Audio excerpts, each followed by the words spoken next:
Hindustan board. Jaisalmer की राजनीति में आज उस वक्त एक नया मोड़ आ गया जब गजरूप सागर मठ के मठाधीश महंत बाल भारती महाराज अचानक अपने हजारों समर्थकों के साथ निर्वाचन कार्यालय पहुंचे तथा चुनावों में निर्दलीय ताल ठोकने के लिए अपना नामांकन पत्र जमा करवाया। जैसलमेर विधानसभा में पहली बार भगवे की एंट्री से दोनों प्रमुख राजनीतिक दलों में खलबली मच गई है। आज कांग्रेस से रूपाराम मेघवाल, बीजेपी से छोटू सिंह भाटी तथा बाल भारती महाराज ने निर्दलीय के रूप में अपना नामांकन दाखिल किया। चुनावों में भगवे की एंट्री के बाद अब जैसलमेर में त्रिकोणीय मुकाबला होने के आसार बन रहे हैं। इससे पहले सुबह गजरूप सागर ठिकाने पर एक बैठक का आयोजन किया गया जिसमें सर्व समाज के हजारों लोग शामिल हुए। सभी लोगों की मांग पर बाल भारती महाराज पर्चा भरने के लिए राजी हुए। उसके बाद सैकड़ों वाहनों के काफिले में बाल भारती महाराज ठिकाने से जिला निर्वाचन कार्यालय पहुंचे तथा अपना नामांकन पत्र प्रस्तुत किया। मीडिया से बातचीत के दौरान महंत ने बताया कि उन्होंने बीजेपी से टिकट का आवेदन किया था लेकिन किसी कारणवश उन्हें टिकट नहीं मिला। सभी भक्तों व 36 कौम के कहने पर मैंने आज निर्दलीय प्रत्याशी के रूप में पर्चा दाखिल किया है। वहीं पिछले 8 वर्षों से संघर्ष कर रहे मूल ओबीसी वेलफेयर एसोसिएशन ने महंत को अपना समर्थन दिया है। आपको बता दें कि जैसलमेर विधानसभा में मूल ओबीसी के सर्वाधिक 85,000 के करीब वोट हैं। हालांकि अभी तक ये वोट बढ़ते नजर आए हैं, लेकिन अगर बाल भारती के लिए ओबीसी एकजुट हो जाता है तो त्रिकोणीय मुकाबला जीतने के लिए सिर्फ ये आंकड़ा ही काफी है।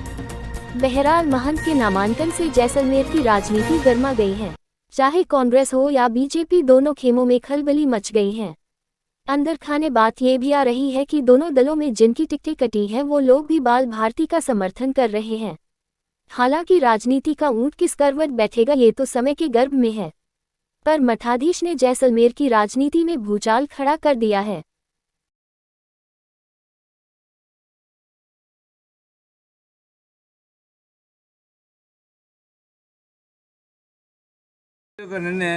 उनका निर्णय लेने दो। मेरी निर्णय तो मेरी जैसलमेर की जनता है, वो निर्णय लेगी। मैं उनके लिए सनातनी हूँ, सनातनी रहूँगा।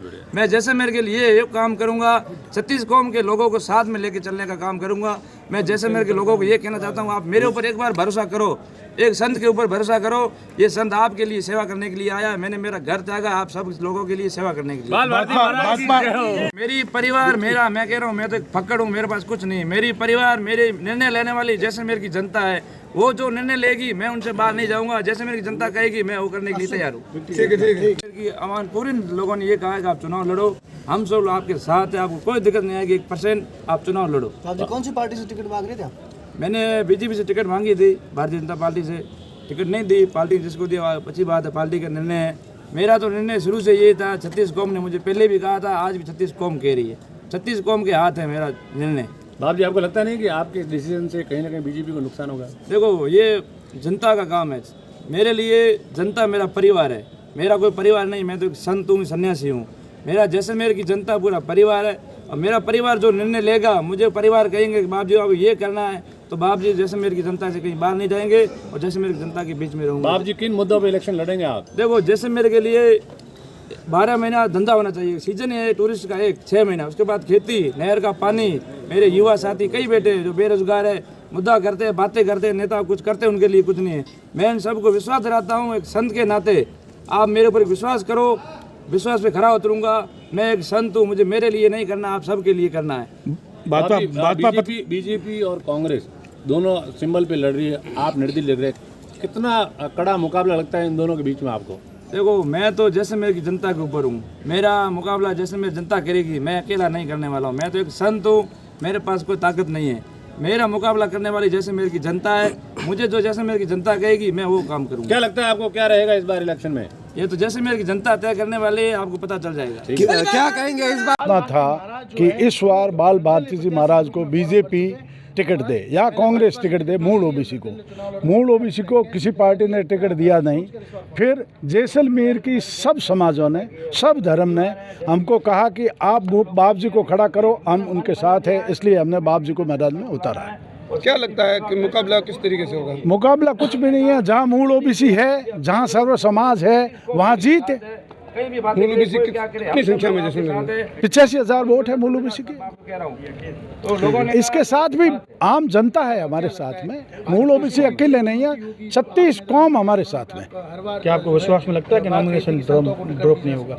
नहीं होगा, ड्रॉप नहीं होगा, किसी शर्त में नहीं होगा। सर क्या कहेंगे ओबीसी का जो आप कह रहे हो, ये जब चुनावी दौर आता है तभी जो है ये संगठन एक्टिव होता है और उसके बाद जो है एक तरह से 5 साल तक के लिए शांत हो जाता है। ये शायद पत्रकारों और कुछ एक लोगों की भावना है। पिछले 8 साल में ऐसा कोई संडे नहीं गया कोरोना छोड़ करके जिसमें मूल ओबीसी ने अपना काम नहीं किया, मिले नहीं, इकट्ठे नहीं हुए, कोई मुद्दा ना उठाया। मूल ओबीसी के लोग भी